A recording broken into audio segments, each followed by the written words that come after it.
Hello everyone, রোশনাই ধারাবাহিকের আজকের পর্বে দেখতে পারবেন যেহেতু গরিমার বাবা মায়ের অ্যানিভার্সারি চলতে থাকে, সেই অনুষ্ঠানে সবাই উপস্থিত থাকে, তাই সকলের সামনে বিবাহবার্ষিকীর গিফট হিসেবে সুরঙ্গমার পর্দা ফাঁস করে তারই হাজব্যান্ড নীলাব্জ। সে বলে যে সুরঙ্গমা প্রথমে যাকে বিয়ে করেছিল তার নাম রঞ্জন প্রসাদ, যদিও তার ভাই অঞ্জন প্রসাদ তার সমস্ত মান সম্মান খ্যাতি সব কিছু কেড়ে নিয়েছে এবং তাকে নির্বাসনে পাঠিয়ে দিয়েছে। আর নীলাব্জ এটাও বলে যে রঞ্জন প্রসাদের সঙ্গে তার বিয়ে হওয়ার পরে সে নীলাব্জকে বিয়ে করে আর গরিমা হয়। তারপর গরিমা হওয়ার পরে 1 বছরের জন্য সে কাজের নাম করে বাইরে চলে যায়, বলে নাচের অনুষ্ঠানের জন্য সে 1 বছর ব্যস্ত থাকবে। তখনই সে কনসিভ করে আর রোশনাইকে জন্ম দেয়।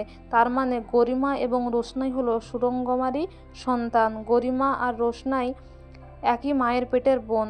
আর রঞ্জন প্রসাদ মানে অ্যাকচুয়াল অঞ্জন প্রসাদ সবটা স্বীকার করে নেয়। সবাই তো অবিশ্বাস করে, সব কিছু বিশ্বাস করতে পারে না, কিন্তু এটাই সত্যি এবং সেটা প্রমাণিতও হয়ে যায়।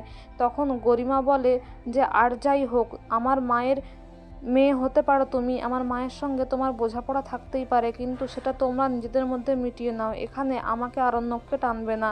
সবাই সবটা শুনে সত্যি খুব অবাক হয়ে যায় যে সুরঙ্গমার মেয়েই হচ্ছে রোশনাই, যে এখন নয়নতারা হয়ে আছে। মিনি বলে দেখেছো, আমি বলেছিলাম ওই আমাদের রোশনাই, ও নয়নতারা নয়।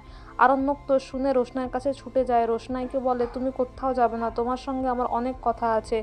গরিমা রোশনাই আর আরণ্যকের হাতটা ছাড়ানোর চেষ্টা করে, রোশনাইকে বলে যে তুমি আমাদের মাঝখানে আর আসবে না। আর আরণ্যক রোশনাইয়ের হাতটা ধরে থাকলে গরিমা যখন ছাড়াতে চায় তখন রোশনাই নিজেই হাতটা ছাড়িয়ে নেয় আর গরিমাকে বলে আমি না চাইলে স্যারজিকে তুমি কখনো পাবে না, তাই আমার দয়াতেই তুমি সারা জীবন স্যারজিকে নিয়ে থাকতে পারবে, মানে আমার দয়াতেই তোমাকে থাকতে হবে, সারা জীবনের জন্য আমি তোমায় দয়া করলাম। এই বলে রোশনাই চলে যায় আর আরণ্যক রোশনাই রোশনাই বলে চিৎকার করতে থাকে। এদিকে বাড়ি ফিরে গরিমাকে সুরঙ্গমা উল্টো বোঝায়, বলে তোমার বাবা সব মিথ্যে কথা বলছে, কিন্তু নীলাব্জ বলে তুমিও জানো আমি সব সত্যি কথা বলছি, তুমি গরিমার কোনো টেক কেয়ার করনি, তুমি টাকার জন্যই শুধু আমার সঙ্গে ছিলে, গরিমার স্কুল পড়াশুনো সব আমি করেছি। আর সুরঙ্গমা সবটাই মিথ্যে বলে চালিয়ে দেয়, কিন্তু কেউই বিশ্বাস করে না, গরিমা তো বিশ্বাসই করে না, তার বাবাকেই সে সাপোর্ট করে। এদিকে রোশনাই বলে আমার এটা ভেবে কষ্ট লাগছে আমি সুরঙ্গমার মেয়ে, আমি কিছুতেই সেটা মানি না, আমার মা সুদর্শনা গাঙ্গুলি। এদিকে রঞ্জন প্রসাদ বলে তুমি চিন্তা করো না, সবাই তোমাকে অবৈধ সন্তান বলতো, এবার সবাই গরিমাকে অবৈধ বলবে, কারণ প্রথম বিয়েটা আমার সঙ্গে হয়েছিল, ডিভোর্স হয়নি, পরে নীলাব্জর সঙ্গে বিয়ে হয়েছে, তার মানে তাদের বিয়েটা অবৈধ, তাদের সন্তান গরিমাও অবৈধ। এরপর তোমাকে কেউ আর অপমান করতে পারবে না, তুমি সেটা নিয়ে আর কষ্ট পেও না।